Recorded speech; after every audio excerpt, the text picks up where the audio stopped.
Namo tassa bhagavato arahato samma sambuddhassa. Namo tassa bhagavato arahato samma sambuddhassa. Namo tassa bhagavato arahato samma sambuddhassa. Actually, we were discussing a few suttas related to samadhi or the concentration, and I thought of taking another sutta which also talks about concentration.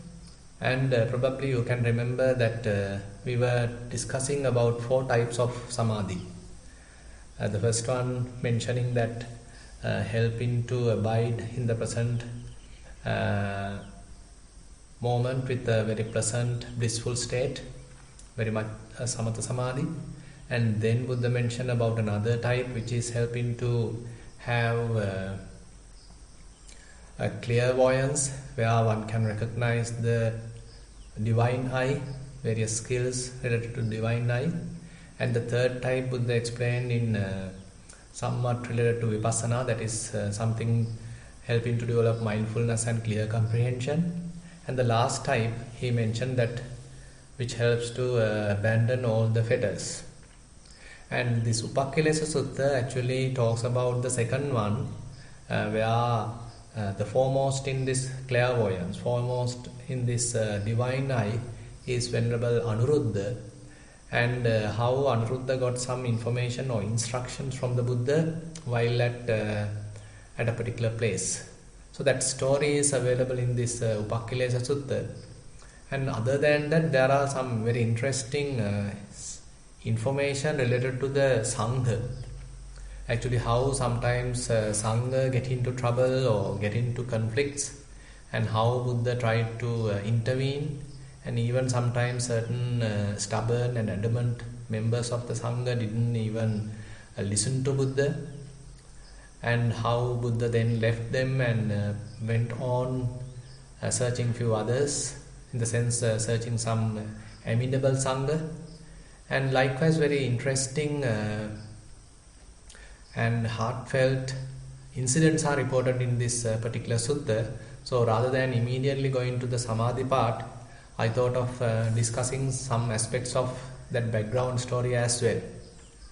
So I am going to read this sutta.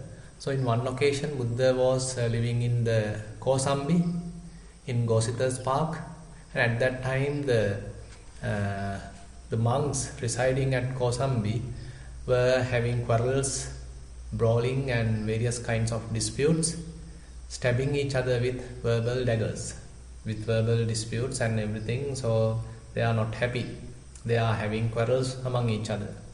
And then a particular bhikkhu informed that to the Buddha, and then Buddha asked them to come and look at him. And then they appeared in front of the Buddha, and then Buddha tried to advise them. So Buddha mentioned, enough bhikkhus, let there be no quarreling, brawling, wrangling or dispute. When this was said, the bhikkhus were not ready to listen. Now you can imagine, actually Buddha is the teacher, the supreme teacher, and on behalf of him actually the monks have gone forth.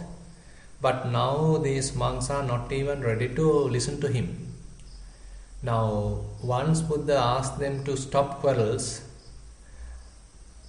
one monk is now telling the Buddha, wait, Venerable Sir, let the Blessed One, the Lord of the Dhamma, live at ease, devoted to a pleasant abiding here and now.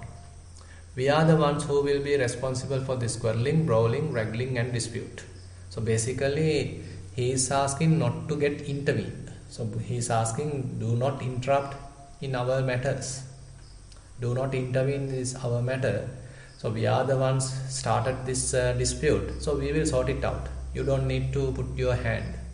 That is in other terms what this particular monk is telling to the Buddha.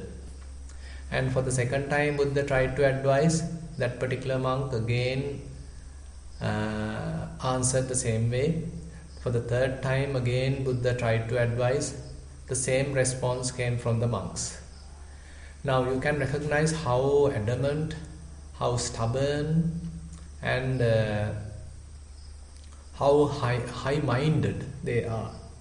So basically they are not really ready to listen even to the Buddha. They are with lot of conceit. So conceit is something that can come up due to various reasons. Actually, monkhood is another area where the conceit is highly probable. Because as monks, people are venerating the monks and they are being well supported and they know a fair amount of Dhamma and they are the ones preaching Dhamma, they are the ones admonishing people, and sometimes people are keeping them on the pedestal and again come and pay respect to them, and all these situations can lead a particular monk to a very conceited person. So if they are not handling it properly, if they are not recognizing the conceit arising in their mind, so they are going to be a disaster. So this particular monk can be a very high-minded, really boasting, and again not ready to listen to anyone, extremely conceited kind of a mindset can be arisen in a particular monk. So this is even available today, and you can recognize that it has available during the Buddha's time, and it is really available in today's time as well. So there are monks who are not ready to listen at all. So they don't bother whether the other monk is a senior monk, another monk is with good qualities. So we need to live according to the Buddha's Vinaya discipline or the Buddhist monastic code. So none of these actually sometimes monks consider, and they simply want to win. They simply want to win their view. They want to show their sort of view. So they want to be the first. They want to be they want to take the high post. Likewise, there are many situations even today how monks are getting into disputes. And after getting the answer from that particular monk, Buddha actually started telling certain things. Actually, they are coming as certain verses. So those verses, they're translated by Bhikkhu Bodhi like this: when many voices shout at once, none considers himself as a fool. Though the Sangha is being split, none thinks himself to be at fault. Now basically no one is ready to listen. Everyone wants to put their view, they want to win their view, but none of them want to listen and come down. Now listening is something that we really want to have, because sometimes without listening to another person we can't recognize what others are trying to tell, and whether we are wrong or whether they are wrong. And therefore, in order to listen, we need to have a fair amount of patience. We have to give some time for others to talk. But most of the time, we are not ready to listen. And this is not only related to the monks. Actually, even in the lay community, say you are living a family life. So there are sometimes your husband wants to talk to you, your wife wants to talk to you, your children wants to talk to you, probably your friend wants to talk to you, but you are not ready to listen. So this is sometimes happening because we are very much adamant. We don't want to get any advice from others, and we simply want to win our view. We simply want to tell, I am the boss. So that kind of attitude is commonly available among the monks and among the lay community. Everywhere this kind of view is possible, this kind of behavior is possible, and no one wants to think that I am wrong. So we are not ready to accept our own fault. Rather, we want to tell that I am the boss, I am the perfect person, you are wrong, I am correct. So as a result of that, what happened is, whatever the conflict arisen will continue. There won't be any settlement. Rather, whatever the conflict arisen will continue. And then Buddha further mentioned, they have forgotten thoughtful speech. They talk obsessed by words alone. Uncurbed their mouths, they bawl at will. None knows what leads him so to act. So various defilements are operating within our minds, and we have become very much the victims of those defilements, and now defilements are operating, and so they don't know what they are talking.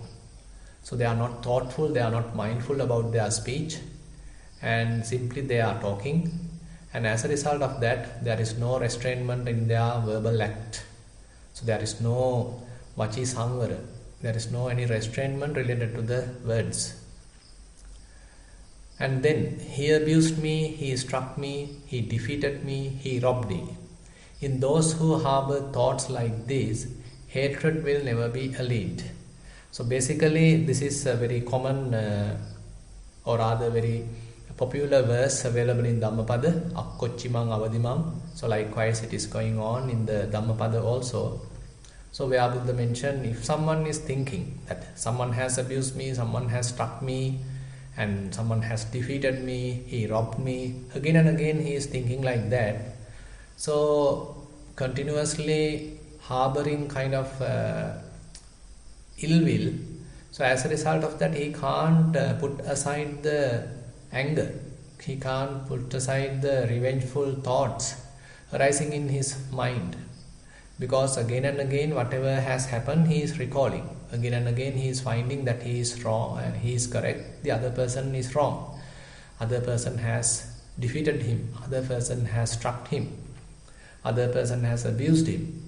So there is no any kind of a forgiving attitude within oneself, rather one again and again burning with anger. As a result of that, what Buddha mentioned is that hatred will never be allayed. So the hatred will remain in the mind rather than being abandoned. But on the other hand, Buddha mentioned, he abused me, he struck me, he defeated me, he robbed me. In those who do not harbor thoughts like this, hatred will really be allayed.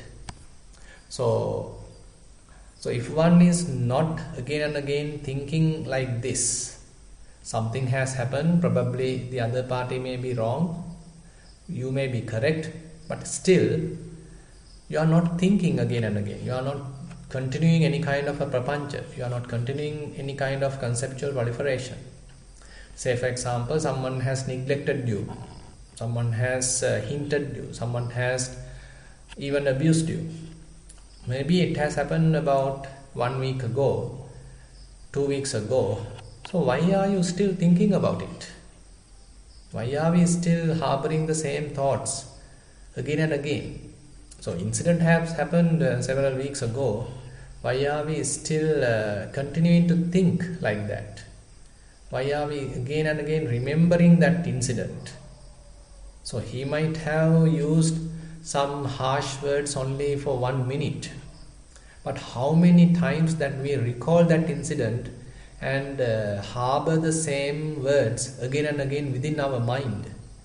What's going to happen within our mind if we are continuing like that? So basically you may understand, okay, whenever you recall that incident, whenever you reminding yourself about those words, you are hurting yourself. So rather than allowing the mind to get healed, so what we do, again and again hurting ourselves. That person is no more with you, he might have gone. But you are again and again harming your mind, hurting your mind by recalling, by reminding those words he has mentioned. So the incident has happened only once, but we are again and again hurting ourselves by thinking, by our own conceptual proliferation. Probably sometimes, or probably most of the time, what happens is that the other person might have mentioned only few words, but we may be multiplying that, we may be increasing the intensity of that words, those words, and again and again hurting ourselves. So this is what typically happens. Then anger arises again and again, we start burning, and ultimately we may even call him and blame, we may even write a very strong letter, we probably go and blame, meet him and blame, and we may even get into quarrels. Because within ourselves we are thinking too much, harboring thoughts of ill will, multiplying what the thing has happened, and ultimately we are in a big trouble. So again, a very interesting and very known verse Buddha mentioned, Nahi verena verani sammanti the kujachanam averenata sammanti esa dhammo sanantano. For in this world, hatred is never allayed by further acts of hate. It is allayed by non-hatred. That is the fixed and ageless law. So if one is trying to harbor ill will, trying to maintain ill will within one's mind and take the revenge, so that will never going to settle the situation, settle the conflict. But the moment you start forgiving, moment you start accepting, on the other hand, the moment you start accepting that the world is not perfect, we are living in a completely imperfect world, and the people are fairly governed by various defilements, and sometimes they don't know what they are doing, because they are simply slaves to their defilements. And as a result of that, what happens? And they are simply acting like slaves. Now we are then in a conflict with slaves. They are slaves of defilements, and we are now trying to correct them, trying to attack them, trying to abuse them, and then we also become victims of defilements. But on the other hand, if we are able to recognize the situation, if we can see the big picture, and probably we have a chance to give it up, we have a chance to forgive, and if we have any mistake, we can apologize. So likewise, then there's a possibility of settlement. Then there's a possibility of leaving aside all the problems and again getting on as usual. So it can be applied even to a very small family setup. It can be applied to several families, even to a village setup, maybe to your office, maybe to a college, maybe to a department, maybe within the various groups, various teams, and even within several governments or within several countries. Actually, if you see the today's world, the whole world is burning with anger. People are preparing weapons like in a competition. And whatever the Buddha mentioned not to do, and they are doing it.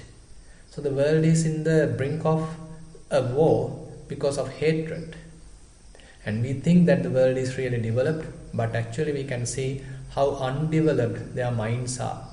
So even the trivial things are now going to very high risk, endangering the whole life of the earth. We can see how they are not ready to forgive another person, another party. They always want to defeat another party. Always they want to have the victory by maybe defeating another party. So this is how the human world is now operating. You can see how Buddha is approaching the problem. Buddha mentioned now, if you are continuing like this, there won't be any kind of a settlement. There won't be any kind of a peace. But on the other hand, the moment that you are able to recognize, okay, let's stop this, let's forgive ourselves, let's apologize, let's come to a kind of an agreement, let's discuss, let's try to find out ways and means to settle the conflict. So that would be the approach that we have to take. And Buddha further mentioned, those others do not recognize that here we should restrain ourselves. But those wise ones who realize this at once end all their enmity. Now say for example, if two people are in conflict and at least one person is mindful and he thinks that whatever the harsh words I am telling is not worthy of telling, not suitable of telling, and the other party may be in a rage, so why should I getting into that kind of a rage? Why should I be a part of that conflict? So if the wise person start thinking like that, he may simply abandon the conflict rather than continuing, rather than getting into trouble, putting his own hand, he may abandon the thing because he understand, okay, there is no point, there is not worthy of doing it. And Buddha again give a very interesting simile here. Breakers of bonds and murderers, those who steal cattle, horses, wealth, those who pillage the entire realm, when even these can act together, why can you not do so too? So Buddha tells the monks, now there are thieves, there are murderers, there are even thieves who steal cattle, and they also sometimes get together. They also act as a team. Then why can't you act as a team?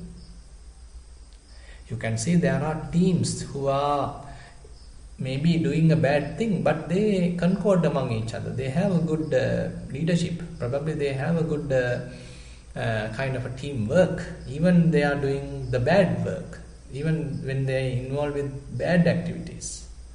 So if even they are doing some bad, unwholesome activities, if they are able to maintain a teamwork, if they are able to maintain some kind of a relationship, a good relationship among themselves, then why can't the monks maintain a good relationship among themselves? Why can't they respect each other? Why can't they live as an amenable team? So this is the question Buddha is asking. And Buddha further mentioned, if one can find a worthy friend, a virtue. Actually, this is now going to a different theme. Actually, I like to share with you some recent incident happened to me. Actually, even at Nissarana, actually we also get into sometimes arguments. Sometimes people are not respecting each other, and again they are not ready to accept someone else's advice because they also are with conceited mind. They think that they are the ones, they are the accomplished ones. Sometimes they misunderstand, they have path fruition. So likewise, there are various misunderstandings which cause them to think high-minded. That cause them to be really conceited. So what happens is then they don't want to even accept someone else's advice, even some elder monk's advice.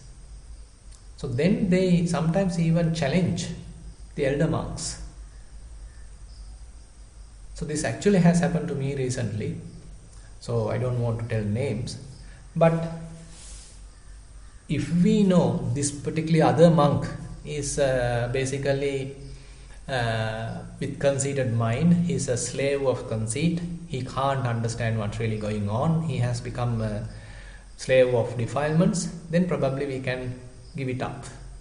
So it has happened, so I simply given it up. So then things have settled.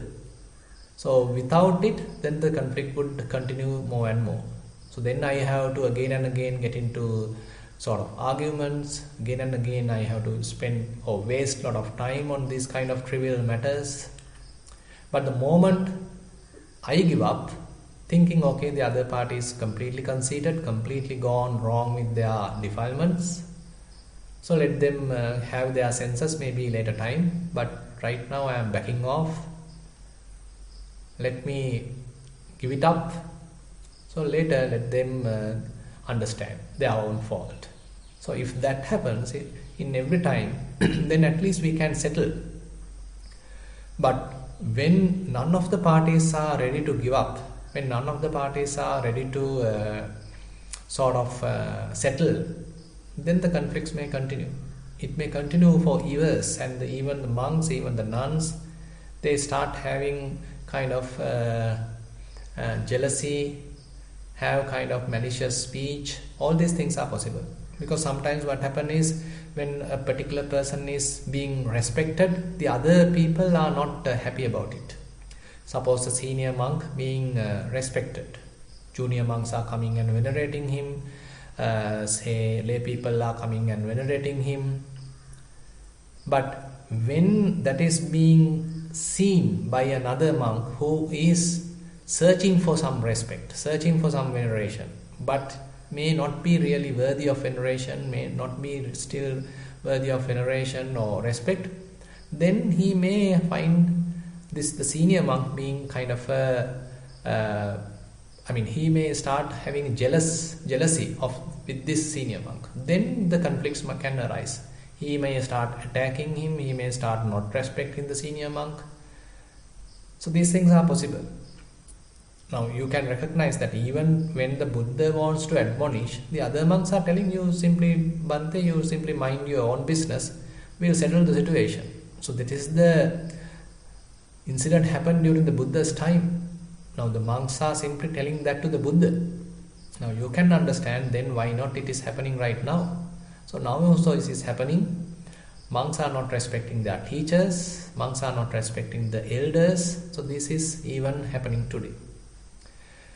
Now this is where the defilements are in operation, rather than at this kind of situation, rather than thinking that we as persons, as self, if we can understand what's really going on, how people have become victims of the defilements, then there's a possibility of forgiving.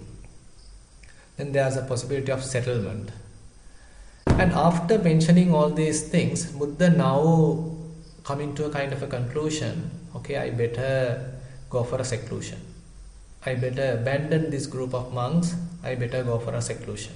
So now that is being indicated in the next few verses Buddha is mentioning. If one can find a worthy friend, a virtuous, steadfast companion, then overcome all threats of danger and walk with him content and mindful. So if you are able to find a good friend, a good companion, a virtuous person, who is also a diligent person, who is also have the mindset to attain Nibbana, nothing else. So then he can be considered as a good friend, can be considered as a worthy companion. Then you can put aside all your other things and you also can sort of get along with that particular person, because you understood, you recognize this person is a worthy person. This person is going in the correct direction. So you found a very good companion, very good friend. On such situation, it is really great. So you have found a Kalyana Mitra. So better have company with that person, and then putting aside all the different other things, you may get along with that particular person.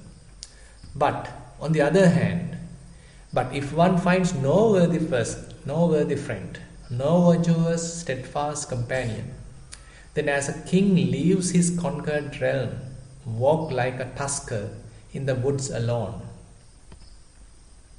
So this is a very interesting verse, even highlighted in the Khaggavisana Sutta of Sutta Nipata. So Buddha mentioned, if you are not able to find a good companion, a virtuous person, a steadfast companion, if you are not able to find such a worthy person, then better live alone. It is not a good idea to be with fools. So here Buddha mentioned, as a king who conquered the realm is now going to leave that realm that he has conquered. Probably he has spent years, probably he has spent a lot of time, probably he has spent a lot of effort, even dedicated his army to win the country. But he decided to abandon that, leave the country. Like a king who leaves his conquered realm, conquered country. Now Buddha mentioned, walk like a tusker in the woods alone. Now this is a very interesting simile here giving, because sometimes you may have done something really with a lot of effort, you went through a lot of hardships, and that is how you earned it, that is how you won the situation. But later you find out, okay, the people around me are not worthy of attachment, not worthy of companionship. So rather than finding a companionship with fools, better live alone. So that's a kind of a critical decision that one is taking. On the other hand, you have your own confidence. It is not that you become kind of a conceited, high-minded person. Rather, you have to be a wise person. You need to understand the situation. So you are the leader, probably you have come to a very high position, but after reaching that position, if you understood, okay, the others are not worthy of having a company, others are merely fools, then better leave them and be alone. So this is a very interesting situation that Buddha highlighted even in the Kaggavisana Sutta. Kaggavisana Sutta comes in Sutta Nipata, where Buddha again and again highlights how one is decided to live alone. Like a rhinoceros horn. You know that among the various animals who are having horns, rhinoceros is the one who is having a single horn. A single, very powerful, very strong single horn. So that is how Buddha depicts a monk who has decided to live alone. Not because that he can't manage with others, he can't move with others, but when he find out that the others are not worthy of being with, others are not worthy of having any companionship. So rather than being with fools, he decided to live alone. Better it is to walk alone, there is no companionship with fools. Walk alone and do no evil, at ease like a tusker in the woods. Now, after indicating these words, now Buddha abandoned the bhikkhus. Now that is what Buddha did. So he tried to settle the conflict, he tried to admonish the Sangha, so they are not ready to listen. Again and again Buddha tried. Now what he did, he simply abandoned the Sangha. He is now going alone. Now when he is going alone, now he is reaching a village called Balaka Lonakara.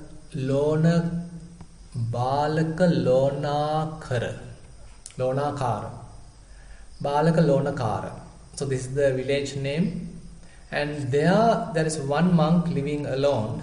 He is called Venerable Bhagu.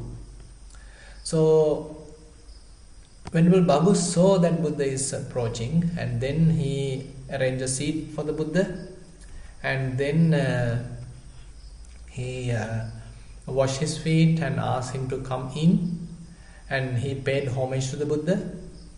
And then Buddha is asking, I hope you are keeping well, Bhikkhu. I hope you are comfortable. I hope you are not having any trouble getting alms food.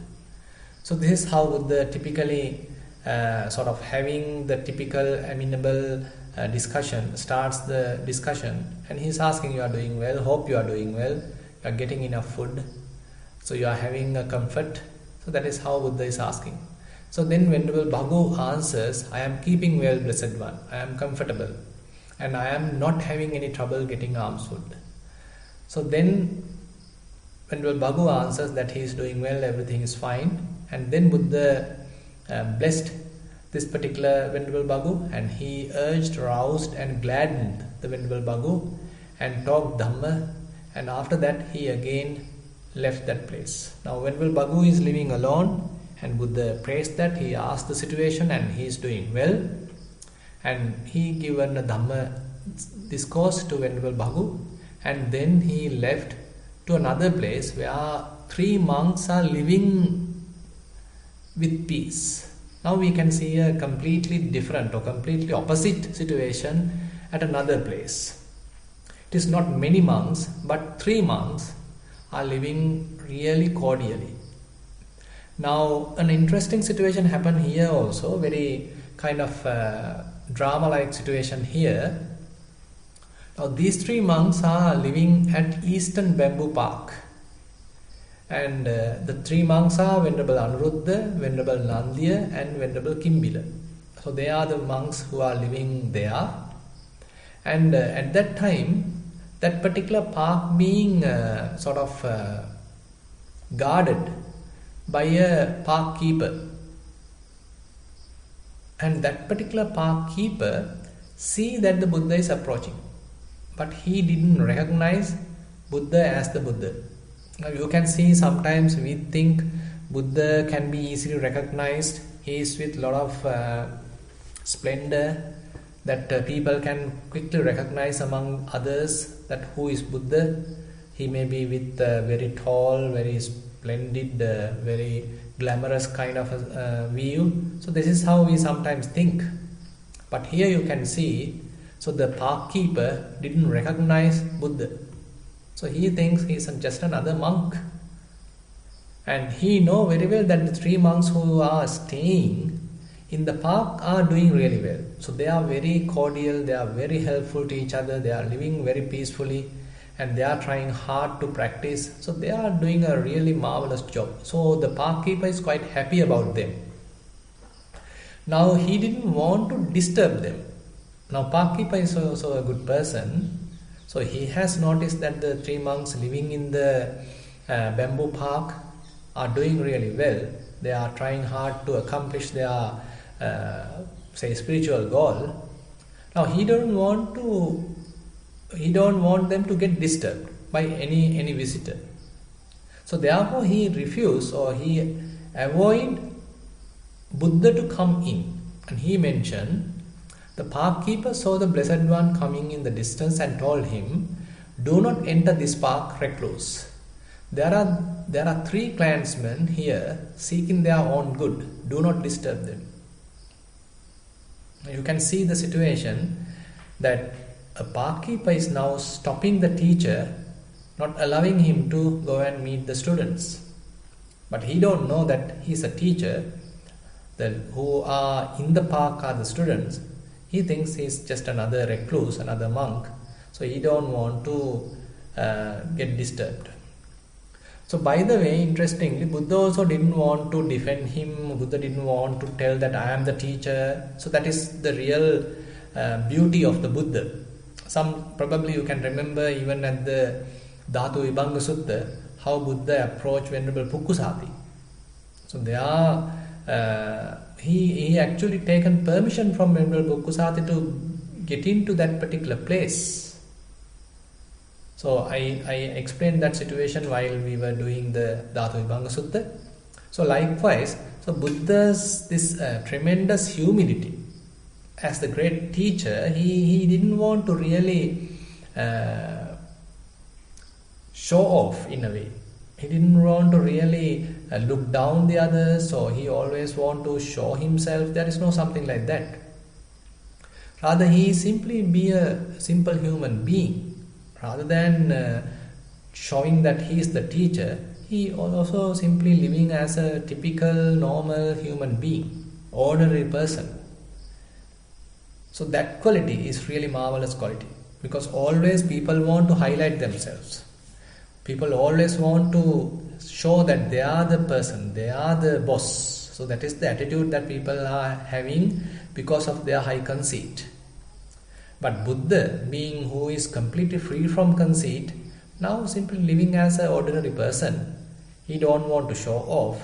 And when he is approaching the park keeper simply don't want to allow him to go in, thinking that he may another recluse. But fortunately, here Venerable Anuruddha, here the park keeper being speaking to the Buddha, and he understood now this is the Buddha coming to see them. Fortunately, so this has happened. Otherwise, the park keeper may not allow Buddha to come in at all. But Venerable Anuruddha noticed, he heard that the discussion going on with the Buddha and the park keeper, and he immediately come to the situation and he mentioned to the park keeper that this is our teacher, this is the Blessed One, this is our great teacher, please allow him to come in. Now park keeper is allowing Buddha to come in, and then he went to the other monks, Venerable Kimbila and Venerable Nandiya, and he quickly asked them also to come and meet the Buddha. Actually, he first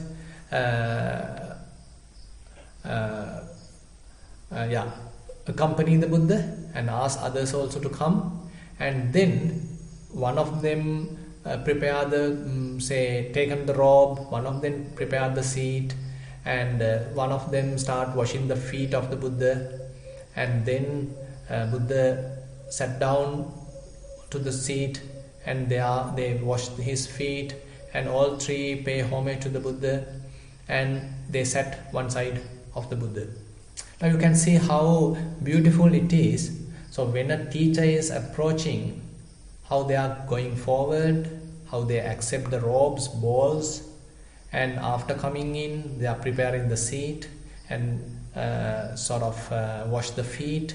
Now this is actually the proper monkhood. This is how a teacher being respected. Now if the students are thinking, okay, he's just a teacher, I mean, he may mind his own business, so I have to meditate. So if he is coming, let him come and let him go. I don't need to consider him. So this is not the proper mentality. But in the proper manner, these are mentioned actually in the Kandakas, where how when a teacher is approaching, how monks have to behave. When an elder monk is approaching, how the juniors have to behave. And even when a visiting monk is approaching a monastery, how the resident monks have to behave. All these things are well explained in the Kandakas, in the Chullavagga Pali, that is the book available in the Vinaya Pitaka. So these are mentioned.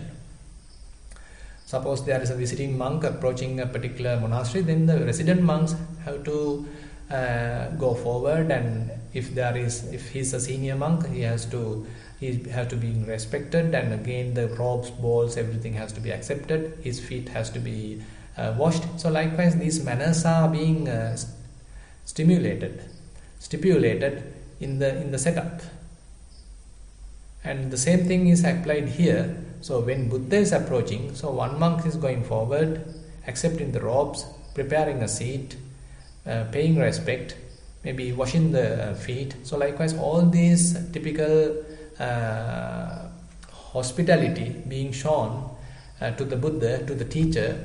And now Buddha start talking to Venerable Anuruddha, Venerable Nandiya and Venerable Kimbila. And Buddha is telling, I hope you are all keeping well, Anuruddha. I hope you are comfortable. I hope you are not having any trouble getting alms food. And then Venerable Anuruddha answers, we are keeping well, Blessed One. We are comfortable. And we are not having any trouble getting alms food. Now the typical conversation, now Buddha starts asking how you all are doing. And then the others are answering, yes, we are doing well.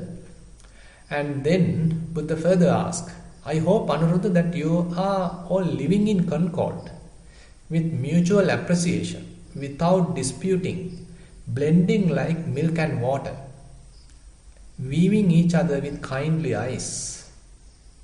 Now you can see how beautifully Buddha explained the situation, how beautifully Buddha in a way exhibit the situation, what he want to have from monks. When couple of monks are living together, so how well they have to maintain their peaceful abiding, whether they are having mutual appreciation, without any kind of dispute, living in concord, blending like milk and water. Now this is a very interesting simile Buddha giving. Now you know, when you are putting some water to the milk, so it easily get blended. Now if you are putting some water to some oil, it is not blending. Oil may, if the density of the oil is less, then the oil may come up and the water may go down. They are not blending. But on the other hand, if you are putting water to milk, it quickly get blended properly. So Buddha is telling, so you have to live like that. You have to blend it together. You have to blend it together. You can't simply highlight yourself. You can't see that you are a special person. Rather, you have to blend with the team. Now you are a team, you are a Sangha. So why Buddha established the order of Sangha?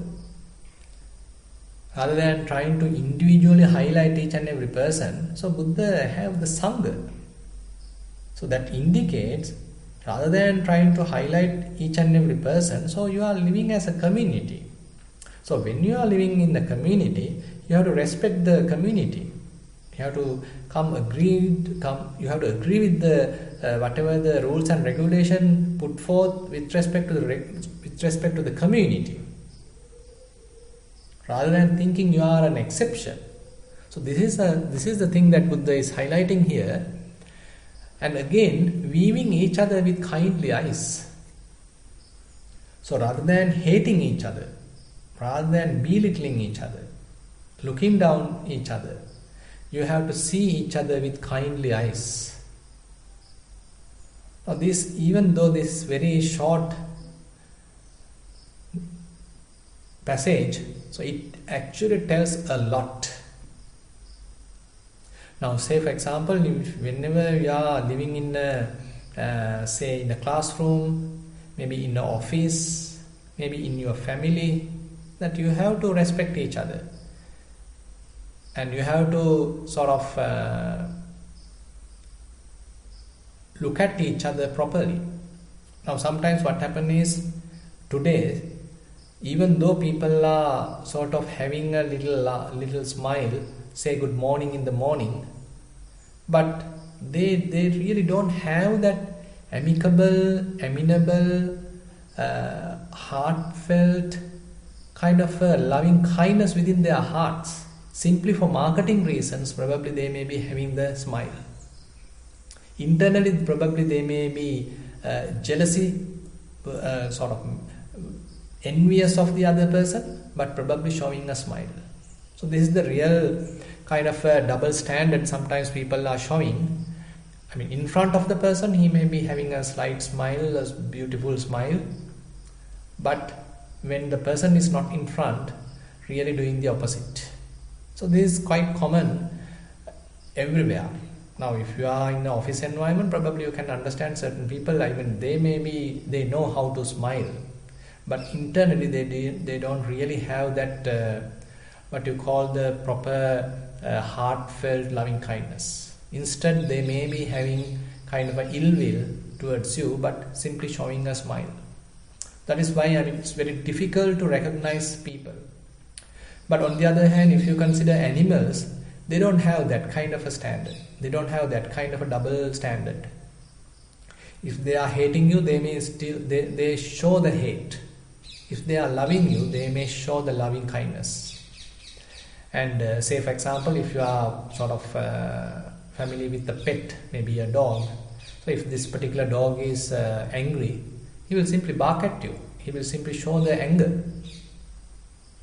If he really loves you, it may show the love. It can't show kind of a love while keeping anger within his mind. But the people can do it. Human beings can do it. So that is the real difficulty when you are dealing with humans, because they can show one thing while keeping a completely opposite thing within their minds. So actually now we are getting to another part. Now Venerable Anuruddha is explaining how cordially they are living together as three monks, how peacefully they are living, how helping each other. And Buddha, they are mentioning how Anuruddha do you live like that? So Buddha want to know how they are doing it. Now Venerable Anuruddha is mentioning, it is Venerable Sir, as to that I think thus, it is a gain for me, it is a great gain for me that I am living with such companions in the holy life. I maintain bodily acts of loving kindness towards these venerable ones, both openly and privately. I maintain verbal acts of loving kindness towards them both openly and privately. I maintain mental acts of loving kindness towards them both openly and privately. Now this openly and privately is very interesting, because sometimes when in front of the person you show one thing, when they are not in front of you, you show a completely opposite thing. So that is not the real kind of truthful or honest behavior. So if you really want to show loving kindness, even if the person is present, you have to show it. Even when the person is absent, you have to show it. So that will show the attitude within yourself, true attitude within yourself. But typically what happens is, we may show the loving kindness when the person is in front of you, but when he is going away, you may not have that kind of an attitude. But here Venerable Anuruddha very beautifully mentioned that he is maintaining loving kindness, not only bodily activities, he is having the verbal loving kindness, he is having the mental loving kindness, acts of loving kindness, even when the other two monks are present or when they are absent. And I consider, why should I not set aside what I wish to do and do what these venerable ones wish to do? Now this is a very interesting point. Actually, what happens when we are living in a community is that I want to highlight, I want to implement my plan. And I want everyone else to abide by that. Always that is the attitude. So I am the best, I am the chief, I am the master, I am the teacher, I am the eldest. So whatever the reason that you are using to highlight to yourself, and now you want to implement your plan and all others to follow that plan. So that is the typical attitude we typically have. But Venerable Anuruddha say the complete opposite.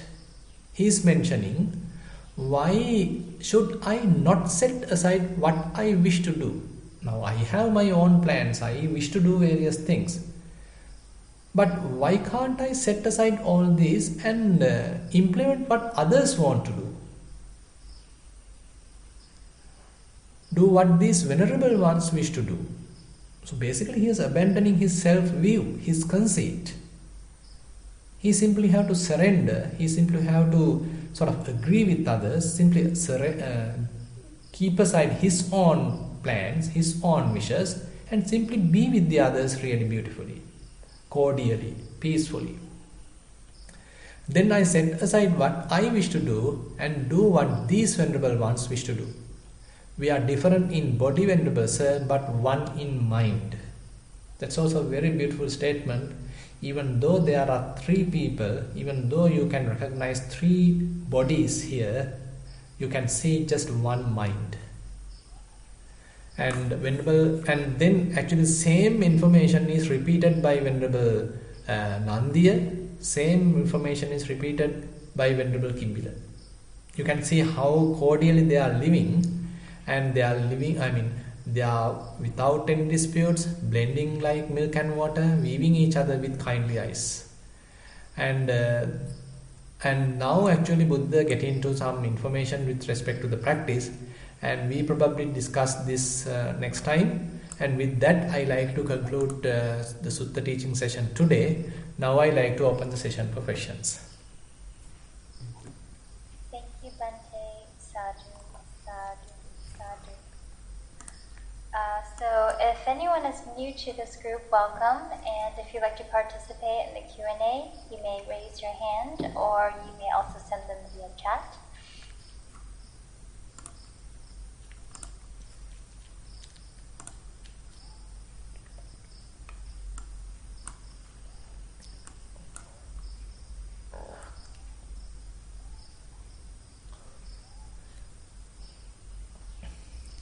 Okay, nobody. Okay, one is there, right.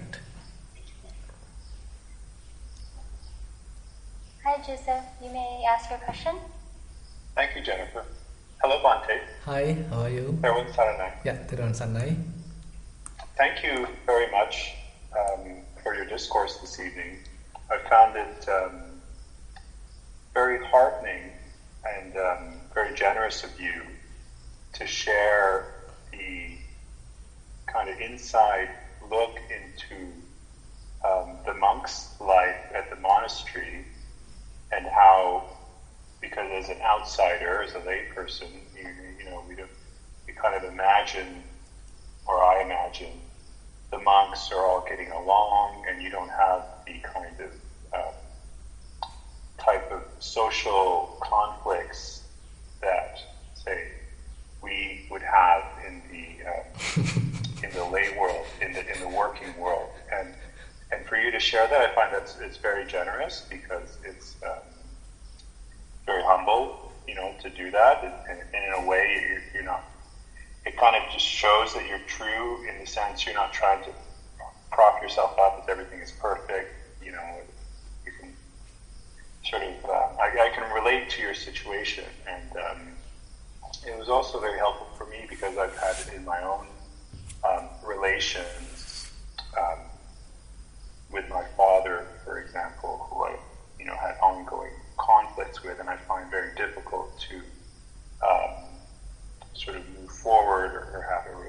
relationship with, because it seems like at a certain point I just need to sort of walk away, but then I kind of feel that,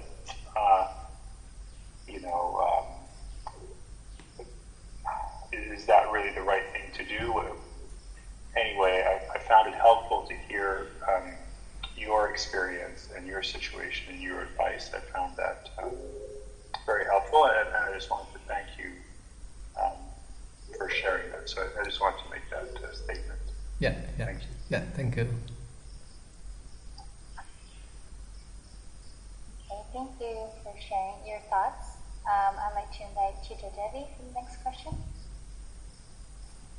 Yes, thank you, Jennifer. Bhante, what I wanted to ask you or say or comment was that even in the Buddha's time, these things happen. So these are common things that happen, as you said, within the human realm. But now these three other monks who are, living like, like blending like milk and water.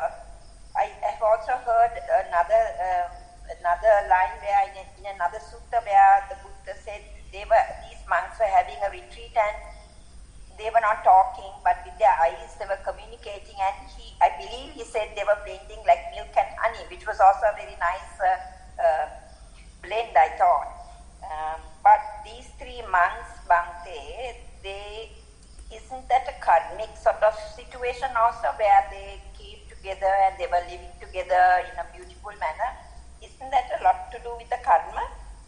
There could be, but we don't know that. Now, thing is, whenever we get into such kind of a situation, we don't know whether, the other persons whom that we have to deal with are our friends in our previous lives as well. Sometimes they are not, sometimes they are. So likewise, there are maybe certain situations, even in the previous lives also, we may be going along, doing well with certain others, and even when we meet them in this life, quite easily we can get along. So that is also possible, another reason. But the point is that we can't really verify that. So we can't really know whether we are having kind of a relationship, a long-lasting relationship coming from the previous lives, even that we can't verify. So as a result of that, we can't take that into the picture immediately. So, but anyway, the important thing is, from our side, are we able to maintain kind of an open-hearted, forgiving, compassionate, loving kindness attitude within ourselves? Because sometimes what happens is, say for example, say we are a person who is more critical on the practice. Say another person is not that critical. On such situation, probably we may get into conflicts. But on the other hand, if we are not so critical, but the other party is so critical on the practice, then even because of the practice, we get into certain conflicts. Maybe the other person want to talk with you, but you are not ready to give some time. You may be so much busy. You are having a lot of responsibilities. Then we are getting into conflicts. So likewise, there are various reasons for not being able to cope up, not being able to really live a kind of a peaceful life, because probably we are not ready to listen, probably we don't have time, we are not spending some time for the other person. So likewise, there may be various reasons, but if we can have kind of a attitude, okay, even when this person is present, I am having kind of a loving kindness towards him. Even when this person is not present, I am going to have the same kind of loving kindness towards this person. Now sometimes when we are thinking of Vipassana, we sometimes ignore these things. But the point is, as we develop Vipassana, our heart has to become more and more open. Rather than grasping so thoroughly, rather than grasping various fixed views, so our heart has to be spacious, not keeping any grudge. The attitude of grasping is that we are keeping grudges, we are holding views, we are having preconceived ideas, we are keeping all these views within ourselves, we are not ready to be flexible. But on the other hand, the moment that we know, okay, there is no point of grasping, we have to continuously let go of, so then we are quite open-hearted, we are ready to listen, we have some time, and even while talking, while we are in a conversation, we are ready to recognize various defilements arising within ourselves and how well we can communicate with another person without hurting another person, without showing off ourselves. So likewise, I mean, these are very subtle defilements operating within the conversation. Now say for example, you are having a conversation with another person. When another person is telling a good point, now are you ready to accept that? Or do you want to really highlight your own view? Probably the other person's view may be really a brilliant idea, but you are a conceited person, you don't want to sort of give a chance for that. You don't want to accept that. You always want to show that you are the boss, you are the master, so you are the brilliant person. So this is here we can see very subtle defilements are operating in the picture. So while during the conversation, if we are able to recognize how these defilements are arising in our minds, probably actually in the conversation also we can do vipassana. In the conversation also we can recognize all these subtle defilements and can let go of those defilements. It's a very interesting area. Actually, it is not on the cushion that we can recognize defilements, but when we are doing a lot of interactions with the people, then we can recognize various defilements.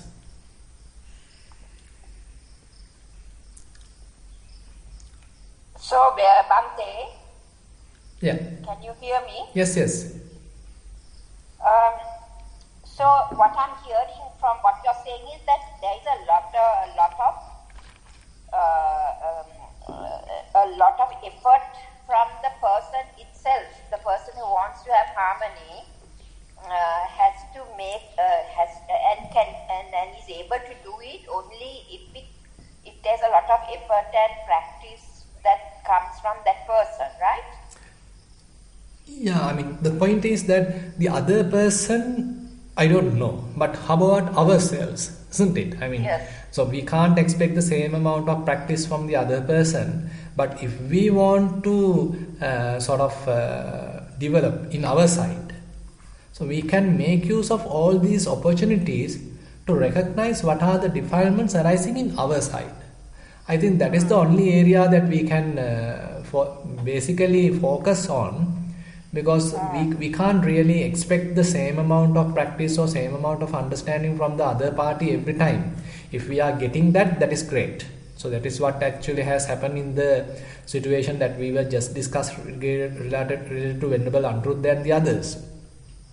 Because they all are having the same kind of a mentality, they all are sort of very good people, but we can't expect the same setup every time. But at least if we can recognize various defilements arising in our mind, probably we have a chance. Yes. So that's what that has to come from our side. Yes. We can't expect so we are the ones who have to do the hard work. Exactly. Because as somebody mentioned, there are conflicts between two personalities, two people within the family. Since we are going on this path now, we are the ones who have to make that effort and put that effort and try to change from within. Exactly.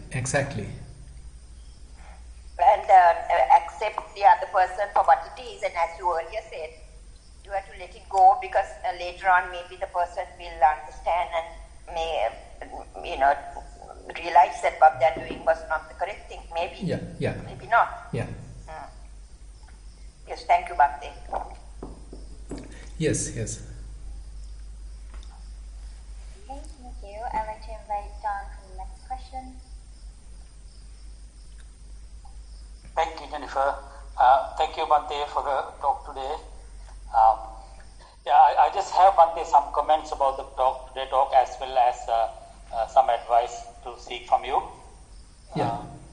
Bhante, when I listened to the today's talk, I certainly realized I have been in that situation many times that I thought I'm right, and even though I realized that later I was wrong, I would probably didn't admit. But nowadays I have changed a lot. Since I can see that I'm more and more. If it was 10 times before, now maybe it's 2 or 3 times. So Right. I think I still have to improve in that sense much more. But I am on that path. Yeah. So, I'm happy about that. But there is something, in a way, to me, it's related to today's talk as well. Is that, as you mentioned, in the today's world, that there's so many people that's not listening to each other or not accommodating at least.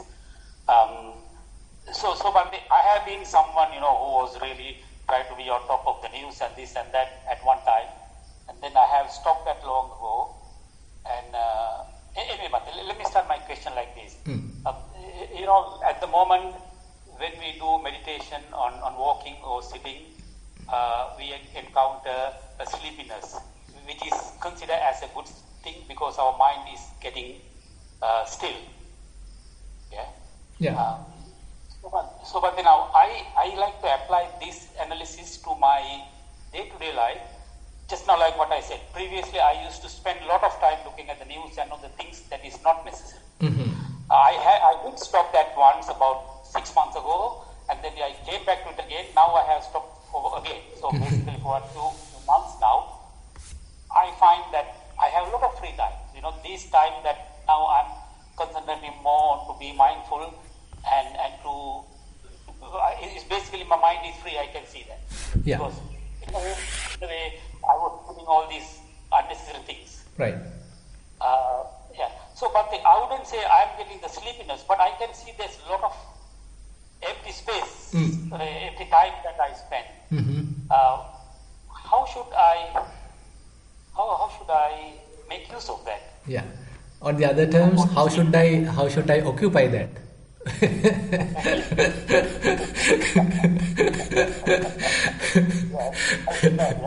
Yeah. So that is the thing. Actually, we like various distractions. Actually, before we start meditation, the mindfulness practice, our minds really want to get engaged with various things. So that is how we are fond of grasping, we are fond of thinking, too much thinking, obsessive thinking, proliferation. Actually, if we don't have any kind of a bodily activity or verbal activity to perform, then we start thinking. We start thinking in different manner, different ways, so that we are being occupied. So we always want to get distracted. So now from that kind of a mentality, from that kind of a behavior, now we are completely switching to a different kind of a mentality where we are now having some time, we are having some free time, we are having some space. And not only within the body and the words, but even in the mind, we are now find space. Now probably you can recognize there are spaces without any thought. So mind is completely silent. Mind is kind of calm, relaxed, and no agitation, no thoughts even. So the problem is, why can't simply live in that kind of a situation? Why can't we simply dwell in that mental silence? So that is where we need to train ourselves. So we are people who are trained, or rather ill-trained or misguided by too much thinking, too much involvement and too much doing. But now we are sort of reprogramming ourselves, correcting ourselves, not to do things, not to mentally proliferate, rather to simply abide in silence, be in the silence, enjoy the inner silence. So that is where the Buddha, if you can remember, now Buddha sometimes again and again go for a retreat. Now you may think, okay, where Buddha is going for retreat? Now Buddha being the teacher, he has spent years of time to accomplish his Buddhahood. Now he has a lot of responsibilities. But time to time he is taking a break. He is going for a retreat. He is telling the monks, I am not going to teach anymore. For 3 months I am not going to teach. I am not going to meet anyone. So do not allow any householder to come and meet me. Do not allow any monks to come and meet me. Only the monk who is taking some food for me, some pindapata for me, is allowed to meet me. So sometimes Buddha alone may going on pindapata and looking after himself, or sometimes he is asking another monk to bring him food, and only that monk is allowed to see him. For 3 months he is living in seclusion. So why he is doing that? So basically he may have a lot of other responsibilities, lot of tasks, but now he is taking a break. Why? So in a way he is giving an extremely good example. It is not the too much involvement, it is not the too much engagement with various activities, but how about having complete mental silence, living in seclusion, living alone, cut off from the society. So this is very much like kind of an escape, but time to time this actually shows, when Buddha is showing it, it indicates kind of a lesson. So this mental seclusion is not a simple thing. So our minds are, as I mentioned, ill-trained to get involved too much, get engaged with too much.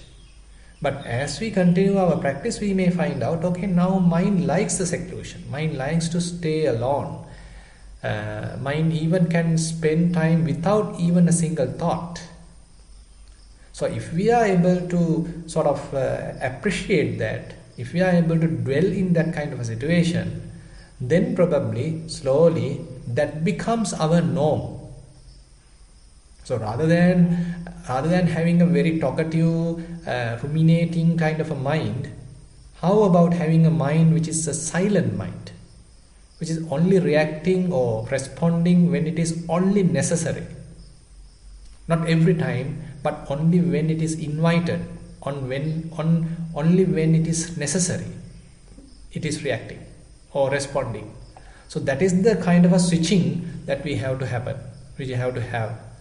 So that is where Buddha is guiding us, where you are able to have a completely sort of mind under control. Having a very calm, serene kind of a mind.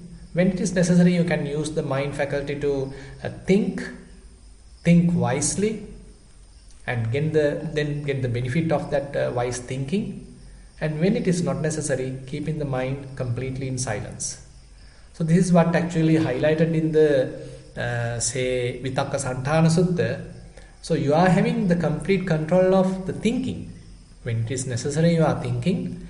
When it is not necessary, you are keeping the mind in complete silence. And the important thing is, then only we can recognize the subtle defilements. So especially the conceit I am. So with the desire that we are having to highlight as a person, the very subtle defilements like I am a person, I want to continue, I want to live further. So likewise, very, very subtle defilements that we have are only visible when we are maintaining this silence mind for a long time. So therefore Buddha highlights time to time getting that kind of a break, and Buddha has given an example by doing that. And therefore I think we, rather than occupy our mind, if we have a chance, now suppose you are traveling by a train a long distance, say a couple of hours, so how about keeping your mind in silence? It's a very, very, very good opportunity we can have to train the mind while all the others are talking and shouting and everything. How about you having a very silent mind? It's a kind of a real, marvelous say opportunity we have if we can train the mind like that. Then it is a mind which is not troubling us.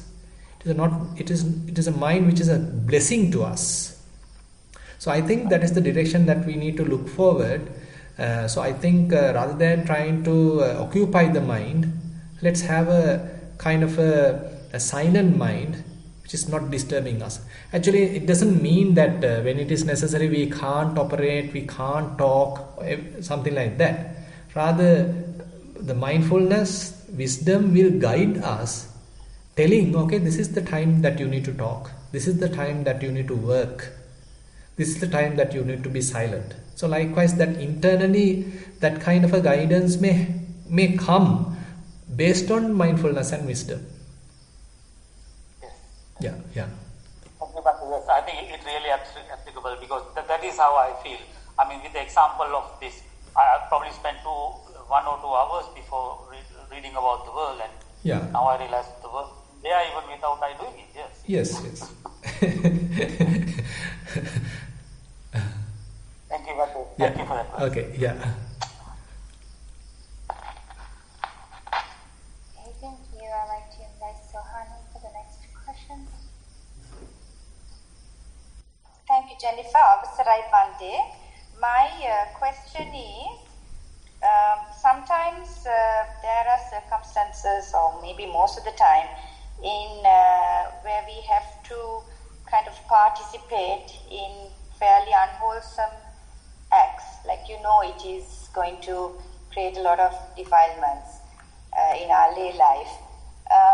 So how does one live kind of, isolate yourself from that situation? You have to go along, you have to please the other members, but you don't want to, but how does one do that? Can you please advise? Yeah. So actually that is where even today's discussion is quite valuable, because we can't every time live alone. We have to live with others. We have to be with others. We have to coordinate with others. So on such situation, how we as a person operate. So sometimes the situation is that we have to operate as a person. We have to sometimes advise another person. We have to play our role. We probably have to play an administrative role. So those are also there. But on the other hand, sometimes we have to surrender. We have to accept someone else's view. We have to accept someone else's view better than our view. So likewise, we have to be in a very grounded, truthful, honest kind of a mental setup. Then I feel we can coordinate. Because most of the time why conflicts happen is because we as a person want to highlight ourselves. We probably have a particular view and we want to win that view. And we don't want to listen to another person. We don't have even time or space for another person. And we can't even understand their view. And we don't understand their emotions. But on the other hand, when we develop fair amount of mindfulness, so we start reading others. So that is something beautiful. Because we start reading ourselves, we start looking at our own thoughts, our own emotions. And as a result of that, we get more understanding about ourselves. And it leads even to understand another person. So we first has used ourselves as a kind of a mechanism, as a tool to recognize, to develop our mind. And then that understanding can be applicable even to understand another person. So then it is quite easy how another person is operating, how another person would take various views, how another person's mind may pick up various defilements depending on the situation. So likewise, these situations, these conditions are probable to arouse various defilements. Now say for example, when you are in a conversation with another person, if you are able to be mindful about your own mind, your own defilements, then you can apply that understanding to the other person as well. So if he is in such kind of a situation, if he is in such kind of a discussion, then that person's mind also is probable to have those defilements. And if he is not mindful, he may subject to those defilements, he may undergo those defilements, he become a victim of those defilements. Now when we understand that now he is under the influence of defilements, probably, rather than taking it personally, how about looking at it in that angle? Okay, this person, due to various conditions, now he is under the influence of defilements. He couldn't understand that. He simply have become a victim of those defilements. Now that is the actual situation now every time happens. Either we become a victim of defilements or either another person becoming a victim of defilements. So, but unfortunate thing is rather than recognizing defilements as defilements, we take things personally. We consider, okay, I am here, I am a person. He is there, he is a person. So we are putting this person into the picture, I into the picture. Now the situation is very difficult. But if we are able to recognize, okay, these are the defilements operating. A person is not mindful about it. His mind is not capable of recognizing them. His mind is not capable of withdrawn from the defilements. Rather, the mind become a victim of defilements.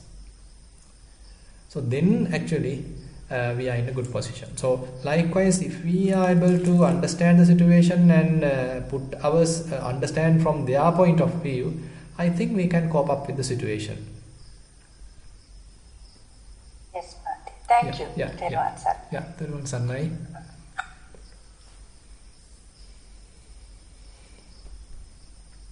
I believe that's the last question, Bhante. Yeah. I think we have spent almost 1.5 hours. So it's after 2 weeks break. So with that, actually, I like to conclude today's Dhamma discussion or this Sutta teaching session. Whatever the merits that we have accrued through this discussion, let's share with our past relatives, all the celestial beings and whoever in need of merits. And let's wish these merits help us also to attain path, fruition, Nibbana. Let's recite the traditional verses. Ettavatacha amhehi sambatang punya sampadang sabbe deva anumodantu sabba sampatti siddhya. Ettavatacha amhehi sambatang punya sampadang sabbe bhuta anumodantu sabba sampatti siddhya. Ettavatacha amhehi sambatang punya sampadang sabbe satta anumodantu sabba sampatti siddhya. Akasattha ca bummatta devanaga mahiddika punyantang anumoditva chirang rakhantu sasanang. Akasattha ca bummatta devanaga mahiddika punyantang anumoditva chirang rakhantu desanang. Akasattha ca bummatta devanaga mahiddika punyantang anumoditva chirang rakhantu mamparang. Idang vo ñātīnaṁ hotu sukitā hontu ñātayo. Idang vo ñātīnaṁ hotu sukitā hontu ñātayo. Idang vo ñātīnaṁ hotu sukitā hontu ñātayo. Imina punya kammena māme bāla samāgamo satang samāgamo hotu yāva nibbāna pattiyā. Imina punya kammena māme bāla samāgamo satang samāgamo hotu yāva nibbāna pattiyā. Imina punya kammena māme bāla samāgamo satang samāgamo hotu yāva nibbāna pattiyā. Sadhu, sadhu, sadhu.